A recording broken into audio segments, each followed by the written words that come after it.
So a surprise for the Georgia Bulldogs coming into the 2025 season, courtesy of the Tennessee Vols. It's not something Georgia's never seen before, but Tennessee is going to do their checkerboard of Neyland Stadium for the game against the Dogs. It's the second game of the season for Georgia.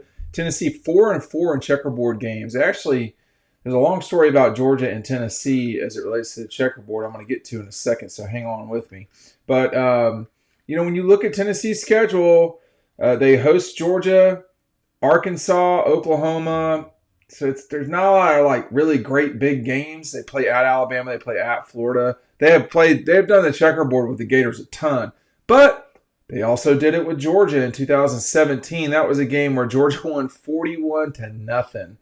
And they also wore their smoky uniforms that day. I don't know what kind of uniforms they're going to wear. But this sort of stuff is, some people call it a gimmick. Some people... I think it's really neat. I think schools need to do stuff like this to get attention for recruits, just eyeballs, generally speaking. I say recruits, transfers, whatever you want to call it. Anything that can make your brand larger and bigger, that's something that you need to do. Like, for instance, I think Navy, Tennessee, there's not a lot of people that checkerboard their end zone. So it's a big deal at Tennessee. Is something that they've done as long as I can remember. I think they didn't always do it, but there's something I can never. There's never been a time that Georgia's played up there recently that I don't recall it. Certainly this century, but I think it's something you can do. You couldn't checkerboard Sanford Stadium. They don't use a checkerboard, and it's a really neat visual effect. That's for sure. Another neat visual effect. Hey, our 2025 preview is coming out in about not quite a month. Make sure you're checking that out. I got the details down below. I'm going to talk about that a little bit more. So Gunner's first big game is going to be at Tennessee in this checkerboard environment. Tennessee does a great job of the link to the magazine is down below in the QR code, but is on the screen. But Tennessee does a great job with game day stuff. Neyland Stadium is way nicer than it used to be, okay? It used to really not be great. And now they've just done a fantastic job of a lot of different stuff there. It's always been loud, and the fact that they use speakers on the field makes it louder. It is the loudest place that you play consistently. It's louder than Alabama. It's louder than Death Valley. And Georgia doesn't play those places consistently. But this will be a real challenge for Georgia. They'll go in as favorites. That Nico is not quarterbacking Tennessee this season causes some challenges for Tennessee. But this will be the first real test for Georgia in 2025, and they'll be going into an environment where everybody's going to be hyped up. Look, again, Tennessee does a great job. They have great fans. They do a great job at Neyland. It's a tough place to win at. Now, Georgia's won there this century, I think, more often than not. Let me just go through my head. 2001, 2003, 2005, 2011, 13, 17, 19, 21, 23. So I don't know how many times they played. They lost in 07, 9, and 15. They narrowly lost in 15. They got blown out in 7 and 9, or virtual blowouts, whatever you want to call them. So, but it is a very difficult place to play. There's a lot of tough places to play in this league. Tennessee is the loudest consistently, but all these things are all relative. So the challenge for Gunner and company is to take advantage of, there's a talent gap. Georgia's a better team than Tennessee is. I don't know that they're, we don't know how much better. And just because you're better doesn't mean you're going to win the game. But Tennessee's been taking some body shots lately. That loss to Ohio State, I thought they would lose that game. I thought that they'd be competitive. They weren't. Then you go into the postseason, the offseason. You are the story of college football for a week and a half, 2 weeks, when Nico decides to transfer to UCLA. It's been a rough little time at Tennessee, and they're not supposed to be as good as they were a season ago, no doubt about it. But whenever I've been up at Tennessee, Kirby has. This is a game that it seems like he circles a little bit more than, say, South Carolina or whoever else, sort of not the Gators and Tech and Auburn, but like the next level of games at Georgia, Clemson, South Carolina, Tennessee. This is a different. I think it's elevated for Kirby, and I lived through the '90s. He's a year older than I am, but I know exactly what that was like for guys that were on the team because I had several friends on the team, and that was very frustrating to consistently lose to Tennessee. And in '95. They almost stole it up there at Neyland, but they lost the game on a last-second kick, I think by John Hall. Someone can correct me. And I don't. This is speculation for me, but Kirby's wife played 4 years of varsity basketball at Georgia.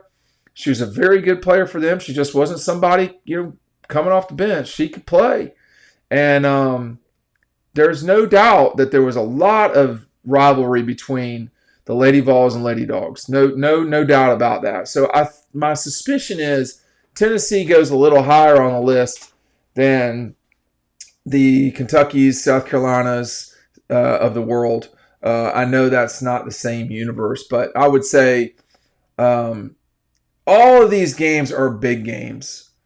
But I want to say this too, Georgia and the Vols have played every single season since '92.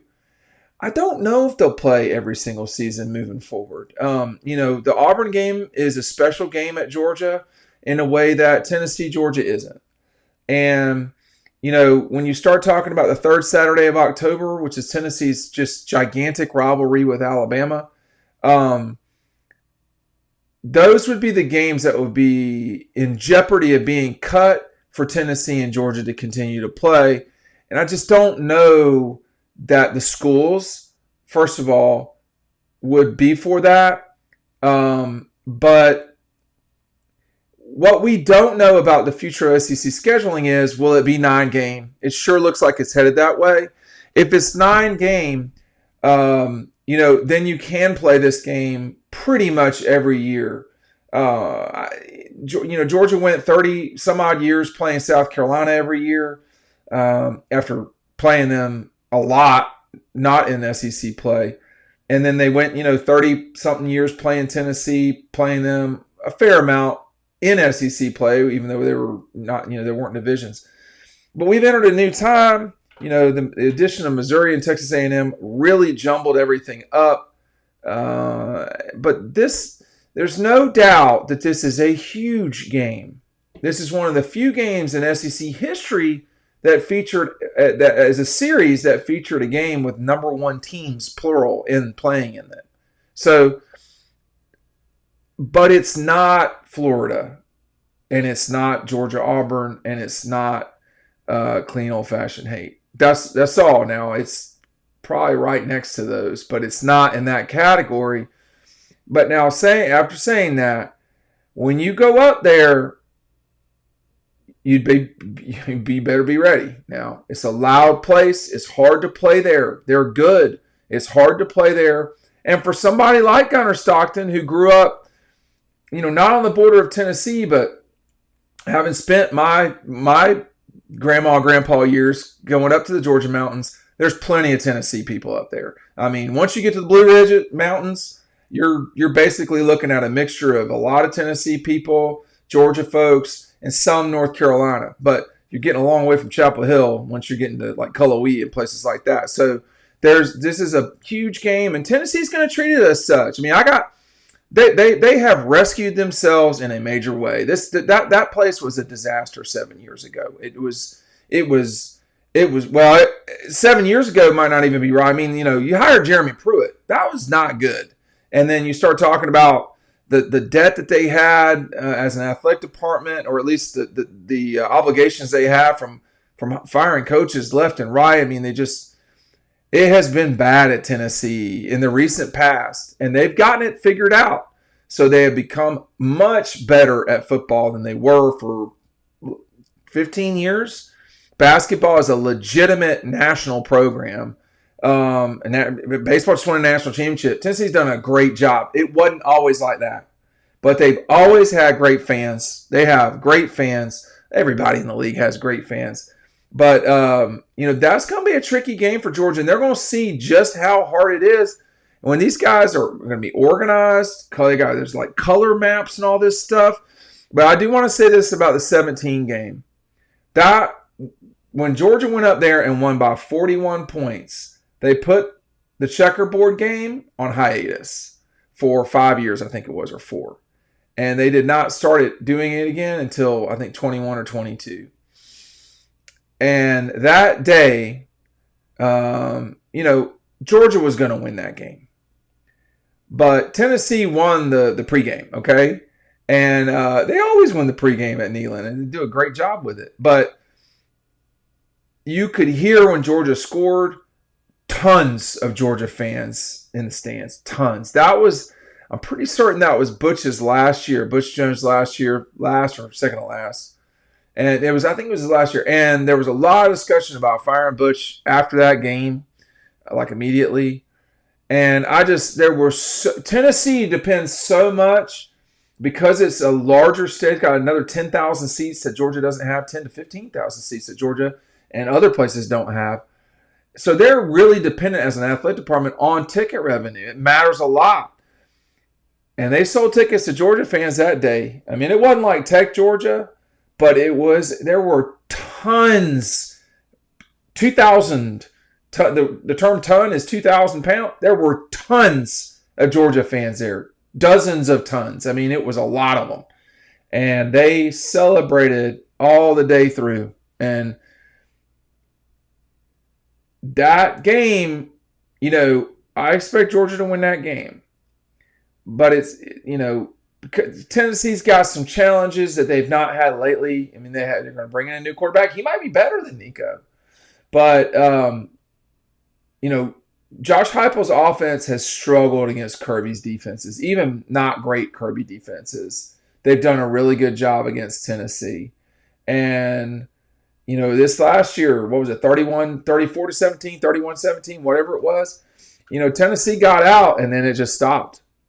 I mean, they got 10-0 or whatever it was, something like that. They lost 31-7. I mean, it was, that would be what I would be the most concerned about. Can you consistently run against Georgia? I mean, last year was Georgia's sort of worst run defense in a long time, and Tennessee had the best running back in the league, and they lost by 14 points. Like, this is crazy that this is happening. No, it wasn't like the Tech game. They just got beat. And, we'll see what happens is when we get closer to Neyland Stadium and going to Knoxville. But they're going to have a little surprise for the Dogs when they get there with the checkerboard at Neyland Stadium. Thanks for watching.